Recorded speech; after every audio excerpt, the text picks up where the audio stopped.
She sat frozen at the defense table, her face drained to the color of ash. The dark circles under her eyes looked carved into her skin, the kind you only get from nights where sleep isn't just missing. It's impossible. In that stillness, everyone could see the exact second Amanda Lewis realized her story, the one she clung to for months, wasn't enough anymore. Because the jurors weren't looking at her.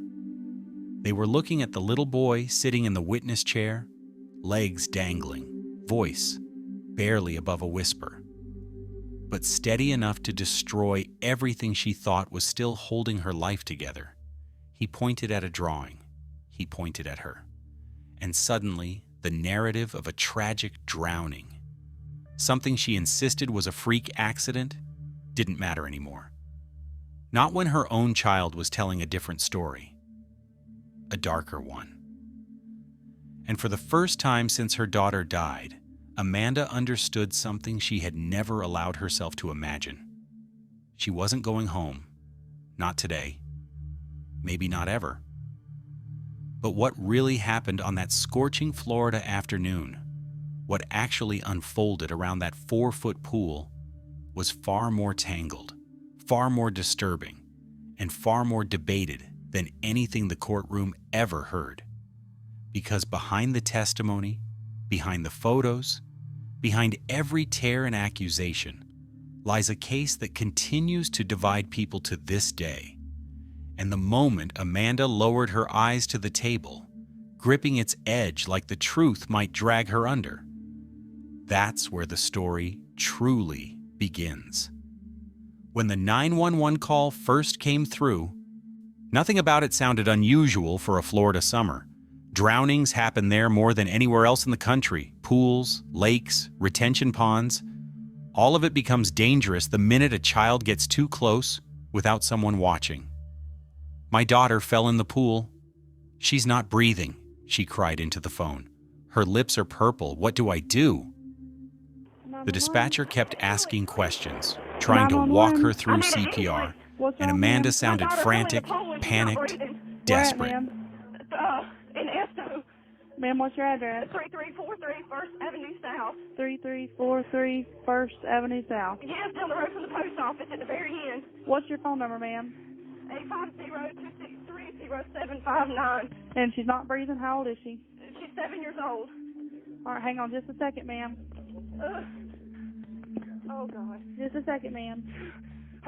Water came out of the child's nose each time she moved her. She begged for the ambulance to hurry. She begged for help. It all fit the image she was trying to paint. A mother who turned her back for just a moment, only to find her daughter floating face down in the water. When firefighters arrived, they treated it exactly like that. An accident. No signs of a struggle. No indicators of foul play. Just another parent living the worst moment imaginable. But one detail, one small, almost invisible decision, would completely flip the trajectory of the case. Officers let Amanda's son, AJ, leave the scene with his grandparents. They didn't know it yet, but they were sending away the one person who had seen everything. And within hours, he would give a statement that didn't sound anything like an accident. To understand why this case exploded the way it did, you have to understand where it happened. Esto, Florida. Crime isn't common. And when tragedy hits a place that small, it hits differently. It shakes people. On the morning of August 8, 2007, Amanda Lewis walked through her front door exhausted after a graveyard shift at the nursing home. The sun was blazing. The air felt like thick, hot syrup. Her 2 kids were already up, 7-year-old Adriana and 6-year-old AJ, watching cartoons and waiting for their mom to wake up so they could spend the day with her. Amanda planned to take them out for school supplies later, but in the heat of early August, the kids had one thing on their minds: the backyard pool. A 4-foot above-ground pool, the only fun escape from a day too hot to breathe in. But Amanda said no. She was tired. She had things to do. And more importantly, the kids knew the rules. No swimming unless she was watching. To enforce it, She kept the ladder locked in the shed.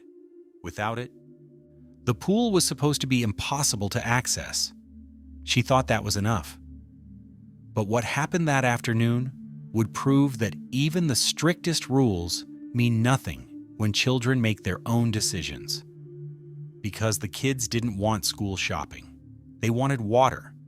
And somewhere in the middle of laundry, exhaustion, and a Florida heat wave that refused to let up, something went wrong. Something that no one in that small town would ever forget. It happened fast. AJ burst into the house, yelling something about Adriana being in the pool. Amanda assumed her daughter was just splashing near the edge. Nothing dangerous. She told him to tell her to get out.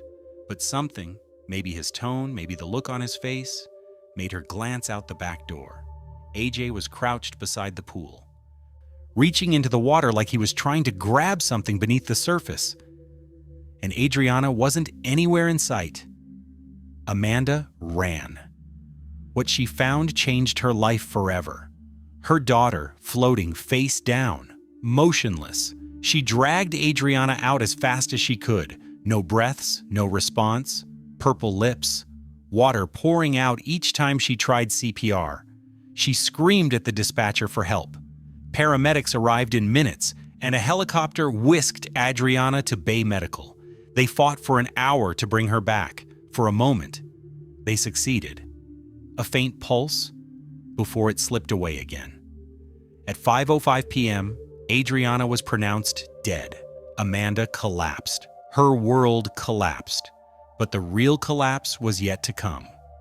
Because even as the medical team stepped away and the official cause was labeled an accident, something else was already in motion. Something that would turn this case upside down. And it started with a 6-year-old boy telling his grandparents something no one expected to hear. Back at the house, as officers asked their routine questions and the day slipped into evening, nothing about the scene screamed crime. No overturned furniture, no suspicious items, no evidence of a struggle. Just a backyard pool, a shed with a locked ladder, and the kind of overwhelming grief that leaves a house echoing with silence. Authorities recorded the essentials. They offered condolences. They tried to piece the timeline together. And through all of it, Amanda looked like a mother shattered beyond comprehension. But while officers were busy assuming it was a drowning, something far more explosive was happening out of their sight. AJ was with his grandparents now, Brenda and Chuck. He sat in their car, small, shaken, trying to process the chaos around him. And when he finally spoke, it wasn't with confusion. It was with certainty. Within hours of his sister's death, this 6-year-old said something no one at that scene could have imagined. He said his mother did it. He said his sister didn't fall. He said he saw Amanda drown Adriana herself. His grandparents stared at him, stunned. They didn't wait. They drove him straight to the police station. And suddenly, a case that looked like a tragic accident was about to become one of the most debated, divisive, true crime stories the Florida Panhandle had ever seen. Because whatever happened in those minutes after the drowning, whatever AJ thought he saw or remembered, it would become the cornerstone of a murder trial. A trial that had no idea it was coming yet. In Florida, drowning tragedies are heartbreakingly routine, especially for kids. So when Holmes County Fire Chief Charles Corcoran arrived at the Lewis home, he treated it like dozens of cases he'd seen before. He offered sympathy. He assumed it was accidental. He found nothing suspicious. Holmes County Sheriff's Office Lieutenant Michael did the same. He looked at the pool. He spoke to Amanda. He observed the scene and saw a grieving mother with no signs of guilt. An accident. A tragic one, but an accident.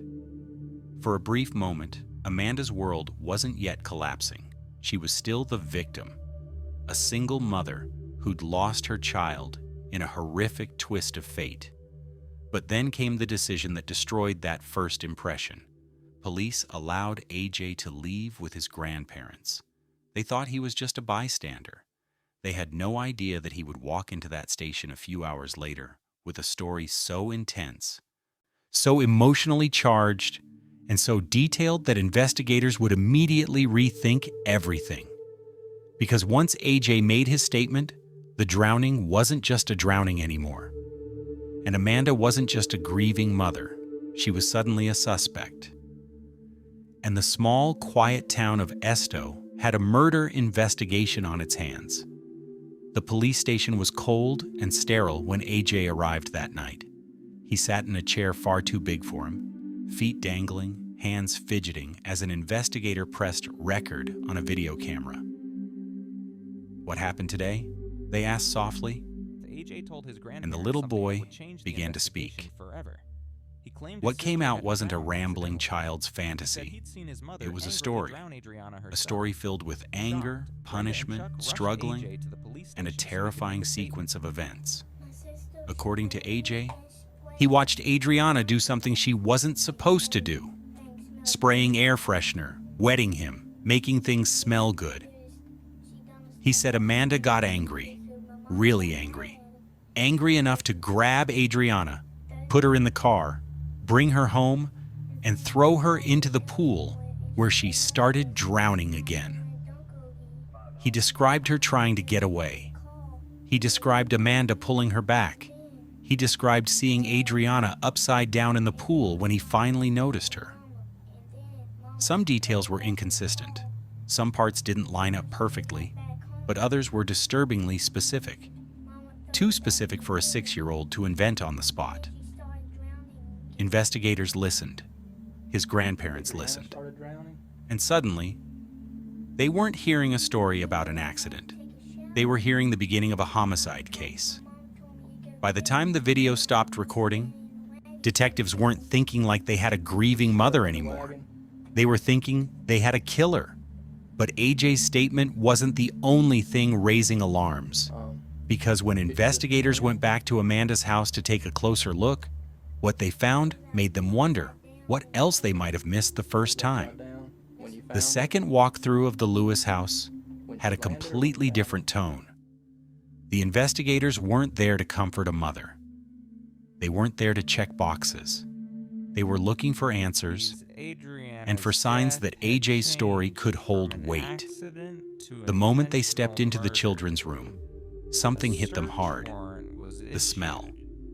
A strong odor of urine soaked the air.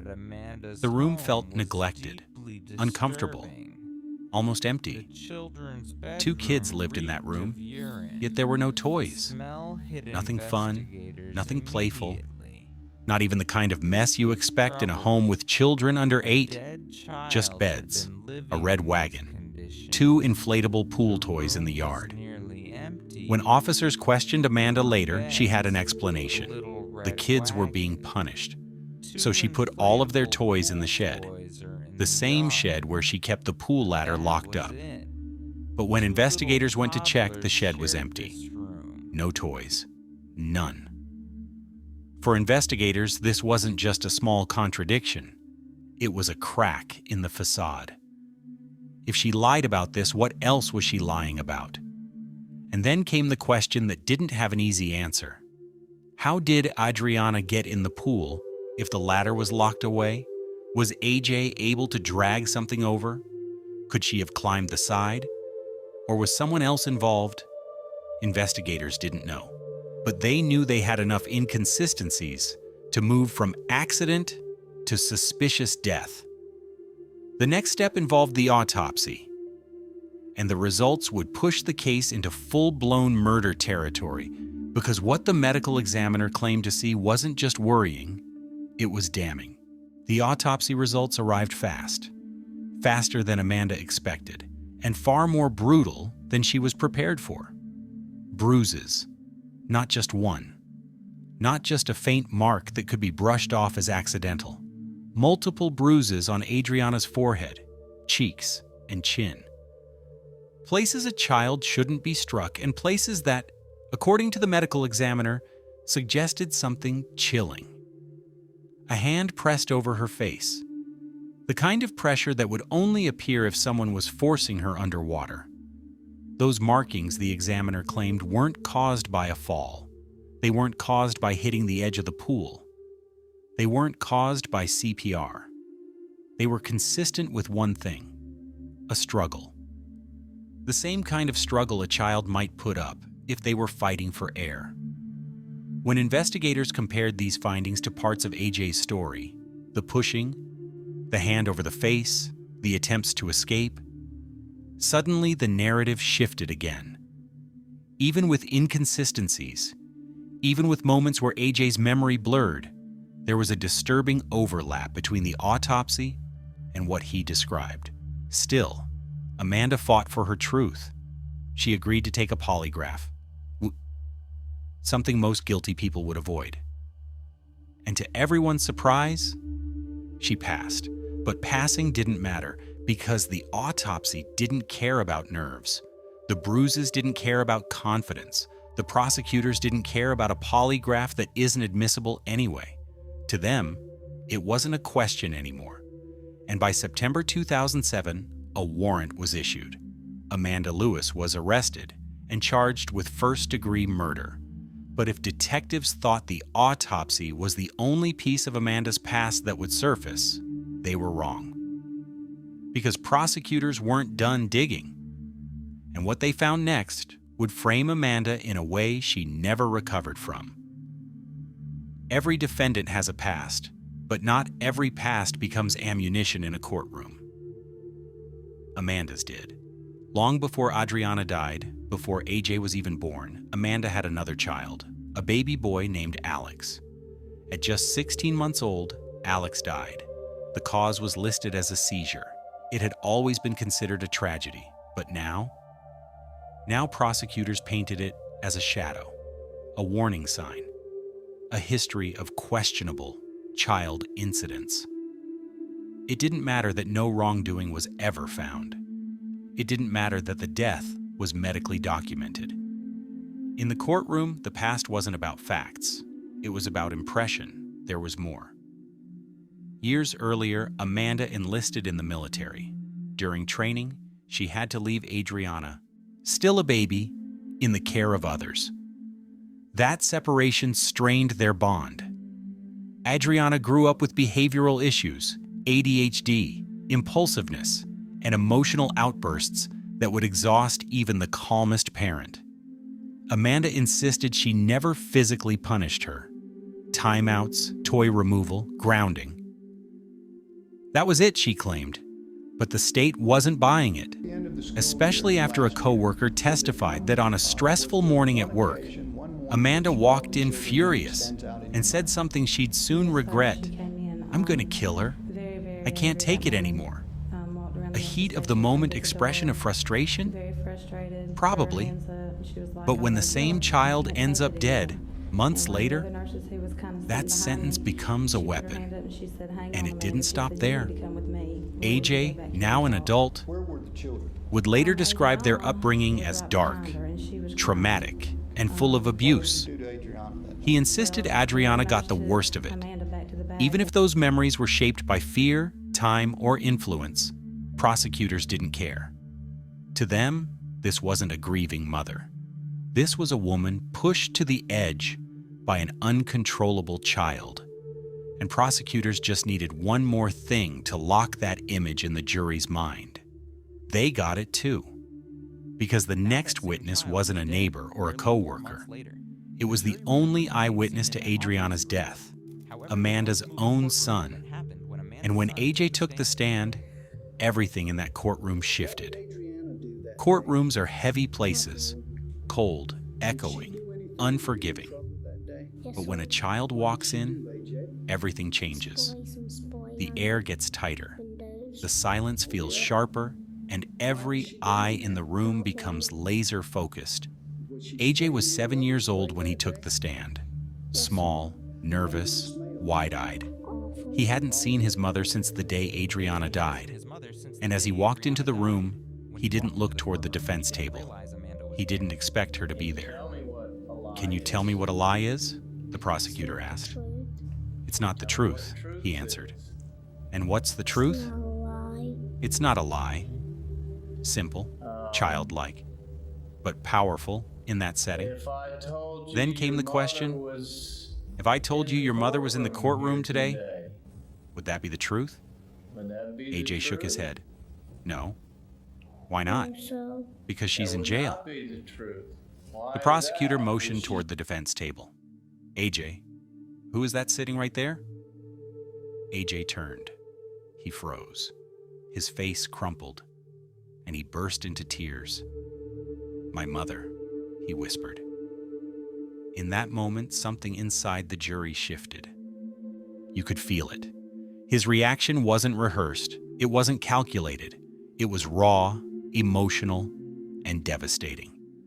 When he finally continued his testimony, he pointed to his hand-drawn pictures, stick figures, a pool, a woman, a child upside down, his mother's arm drawn, reaching toward a face. What is your mother doing here? They asked gently. Killing my sister, he said. How? Putting her hand over her face. He refused to demonstrate. He refused to reenact it. He shrank back, scared. The courtroom was silent, the kind of silence that feels suffocating. Then came the moment that prosecutors knew would seal the impact. The medical examiner's assistant, the one reading Seibert's notes, raised her own hand to her face, matching AJ's drawing with the pattern of bruises on Adriana's cheeks and forehead. Same angle. Same placement. Same pressure points. It didn't matter that the original examiner was disgraced. It didn't matter that the assistant wasn't a doctor. It didn't matter that AJ's story had changed 14 times. In that courtroom, on that day, the visual matched the story, and the story matched the prosecution's narrative. Amanda watched all of it through tear-filled eyes, the same eyes that moments earlier believed she could still win this case.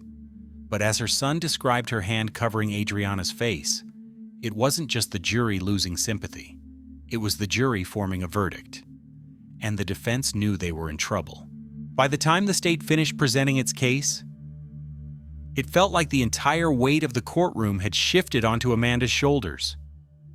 The jury had been given a mother with a past, a troubled child, a history of frustration, an autopsy filled with bruises, and a son insisting he watched his sister die at his mother's hands. But the defense wasn't done, and what they were about to reveal would raise questions that still haunt this case today. Their first major point: AJ was 6 years old when the event happened and 7 when he testified. To adults, that's simple. To a child, that's an eternity and a world of emotional shaping. Children at that age, the defense argued, are not reliable eyewitnesses. Their memories shift. Their understanding is limited. Their desire to please adults can unintentionally warp what they believe is true. And AJ? He had changed his story 14 separate times. 14. Sometimes Adriana was pushed. Sometimes she slipped. Sometimes Amanda was inside. Sometimes she was outside. Sometimes the drowning happened one way, other times completely different. Experts testified that kids under 10 often cannot distinguish imagination from reality when under emotional stress. The defense insisted AJ wasn't lying. He was simply confused, overwhelmed, and influenced by adults who genuinely believed Amanda was guilty. Then came the autopsy. Dr. Charles Seibert, the medical examiner who performed it, never testified. Why? Because he had been suspended for misconduct. His autopsies were under review. He had a reputation for errors. His medical license was eventually revoked, and after the controversy, he left the state. To perform as a clown and magician at children's parties, that's not a joke. That was stated in court. The autopsy notes weren't read by a licensed medical professional, but by his administrative assistant, a woman with no medical degree and a past including perjury convictions. The defense hammered that point. How could the state call this report reliable? And there was more. The crime scene wasn't preserved properly.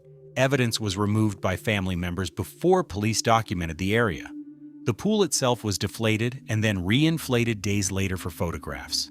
Footprints, water levels, and physical details were compromised beyond repair. Even worse, the pool was 4 feet deep. Adriana was nearly 4 feet tall. If she hadn't been unconscious, she could have simply stood up.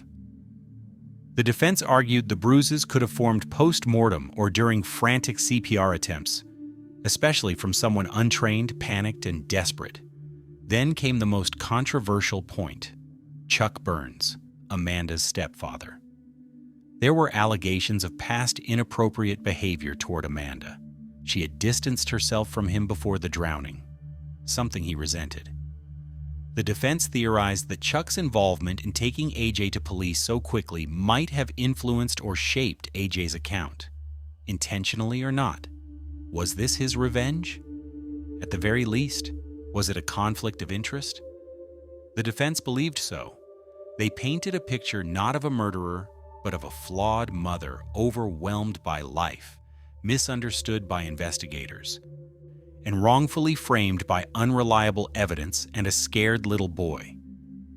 But reasonable doubt is a fragile thing, and the jury had already formed a picture of Amanda they couldn't shake. After 3 days of trial, both sides rested. The courtroom emptied while the jury deliberated. Amanda sat silently at the defense table, hands clasped tight enough to turn her knuckles white. Her lawyer reminded her that the inconsistencies in the evidence were massive.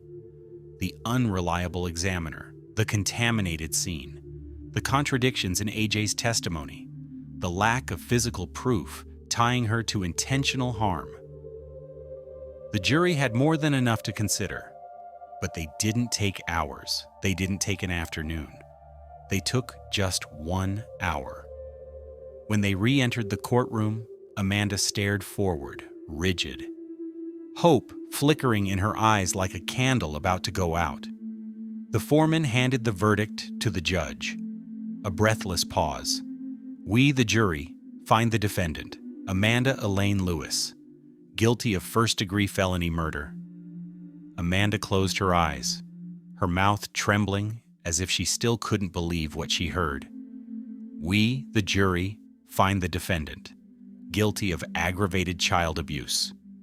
No cries, no outbursts, just the crushing weight of finality settling in the air. Amanda Lewis, at 28 years old, was sentenced to life in prison without parole. Her world ended that day, not slowly, but in a sudden collapse the moment the word guilty echoed through the room. The same word that would follow her for the next 2 decades. Years passed. But the controversy around Amanda's case never faded. In 2010, she filed her first appeal. It failed. But advocates and legal analysts kept digging, and what they uncovered only deepened the divide. A juror had been dismissed without Amanda's knowledge or consent, a violation. Another juror, only 17 years old at the time, failed to reveal she overheard a police officer calling Amanda a drug addict who shouldn't have kids. The crime scene handling broke countless modern protocols, and Dr. Seibert's flawed autopsies were under scrutiny across multiple counties. By 2025, a formal motion for post-conviction relief was filed, with 4 constitutional violation claims attached. Amanda's supporters, including an organized movement, argue that the entire case folded under the pressure of emotion, not evidence. They insist that no mother should be condemned on the testimony of a traumatized 6-year-old whose story shifted repeatedly and who may have been influenced by adults with personal motives. Others remain just as firm on the opposite side. They point to AJ's raw fear, his immediate statement, his drawings, his breakdown in court, and the bruising pattern authorities insist matched his description. Even now, the case splits people into 2 camps with no middle ground. As for AJ, he grew up, left the trauma behind as best he could, and found stability. A Christian family adopted him. He became a firefighter, someone dedicated to saving lives after watching one slip away so young. He says he remembers what happened. He says he stands by every word, and he refuses to see his mother. Amanda Lewis remains behind bars at Homestead Correctional Institution for Women, inmate Q21185. More than 17 years served. More years ahead with no end date. Her daughter is gone. Her son won't speak to her. And her case sits suspended between belief and doubt, guilt and innocence, tragedy and mystery. What really happened in that backyard pool? Did a mother reach her breaking point in a moment of uncontrollable rage? Or did investigators build a murder case on the traumatized memories of a child and the failures of a disgraced examiner? One thing is undeniable. The truth, whatever it is, drowned that day, along with 7-year-old Adriana. And what rose to the surface afterward has haunted everyone ever since.